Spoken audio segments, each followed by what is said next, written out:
అందరికీ నమస్కారం అండి. Welcome back to my channel Chandu comedy vlogs.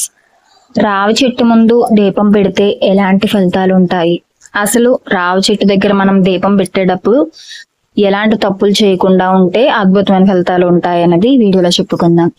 సనాతన ధర్మంలో దేవతల ఆరాధనతో పాటు ప్రకృతి ఆరాధన కూడా మనకి చాలా ముఖ్యమైనదని పురాణాలు చెబుతున్నాయి.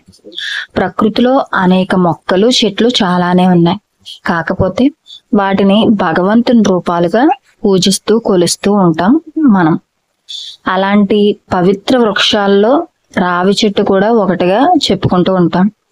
రావి చెట్టులో సకల దేవతలు కొలువై ఉంటారని సకల శాస్త్రాలు, పురాణాలు, ఇతిహాసాలు చెబుతున్నాయి. మనం కూడా అంతే భక్తి శ్రద్ధలతో రావి చెట్టు దగ్గర మనం పూజారాధన చేసుకుంటూ ఉంటాం. అంతేకాదు, రావి ఆకుల్లో కాస్మిక్ శక్తి ఉంటుందని సైన్స్ కూడా చెబుతోంది. రావి చెట్టు మనకి అత్యధిక ఆక్సిజన్ అందించే వృక్షమని, కాలుష్యాన్ని సైతం తను తీసుకుని ఈ చెట్టు ప్రకృతికి అవసరమైన ఆక్సిజన్ అందిస్తుందని శాస్త్రవేత్తలు కూడా తేల్చి చెప్పారట. ఇక మత విశ్వాసాల ప్రకారం నిజమైన భక్తితో రావి చెట్టును పూజించి దీపం వెలిగించి భక్తి శ్రద్ధలతో భక్తులు తమ జీవితంలోని అన్ని కష్టాల నుంచి బయటపడతారట.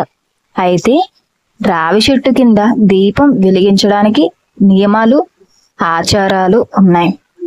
మత విశ్వాసాల ప్రకారం ఆ నియమాలను తప్పక పాటించవలసి ఉంటుంది. లేదంటే కొన్ని విపత్కర పరిణామాలను ఎదుర్కోవాల్సి వస్తుందట.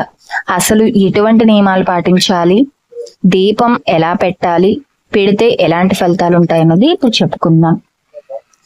సాయంత్రం, ఉదయం రావి చెట్టు కింద ప్రతిరోజు దీపం వెలిగించడం అనేది చాలా మంచిదట.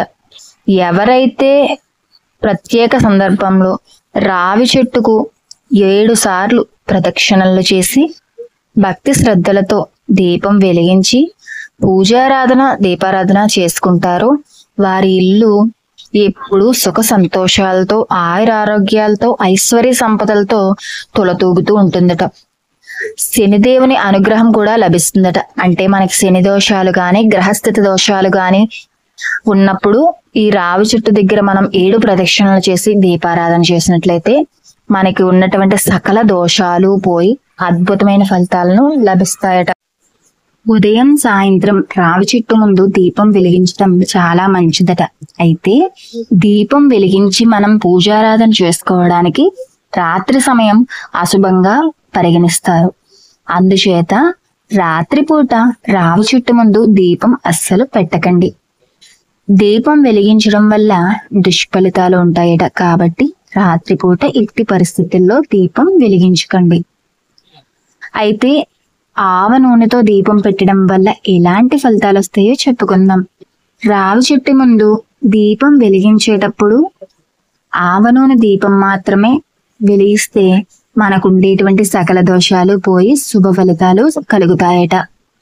పూజాపరమైన కార్యక్రమాలలో ఆవ నూనె అత్యంత సముచితంగా మనం ఆవ నూనెతోనే దీపం పెడుతూ ఉంటాం. అయితే దీపాలు వెలిగించడానికి ఎటువంటి అనుకూలమైన రోజుల్లో మనం వెలిగిస్తే అద్భుతమైన ఫలితాలు ఉంటాయో ఇప్పుడు చెప్పుకుందాం. జ్యోతిష్య శాస్త్ర ప్రకారం గురువారం కానీ, శనివారం కానీ రావి చెట్టు ముందు దీపం పెట్టినట్లయితే మంచి కలుగుతుందట. కాబట్టి ఆదివారం రావి చెట్టు కిందకు వెళ్ళకూడదు అని పండితులు, పురాణాలు చెబుతున్నాయి. చూశారు కదండి. ఈ వీడియో మీ అందరికీ నచ్చుతుందని అనుకుంటున్నాను. నచ్చితే కనుక వీడియో చూసి వెళ్ళిపోకుండా లైక్ చేయండి. అలానే మన ఛానల్ ఇంకా ఎవరైనా సబ్స్క్రైబ్ చేసుకోకపోతే చందు కామెడీ వ్లాగ్స్ అనే ఛానల్ని సబ్స్క్రైబ్ చేసుకోండి. మీరు ఎప్పుడు ఇలానే సపోర్ట్ చేసి ఆదరిస్తారని మనస్ఫూర్తిగా కోరుకుంటున్నాను. Thanks for watching.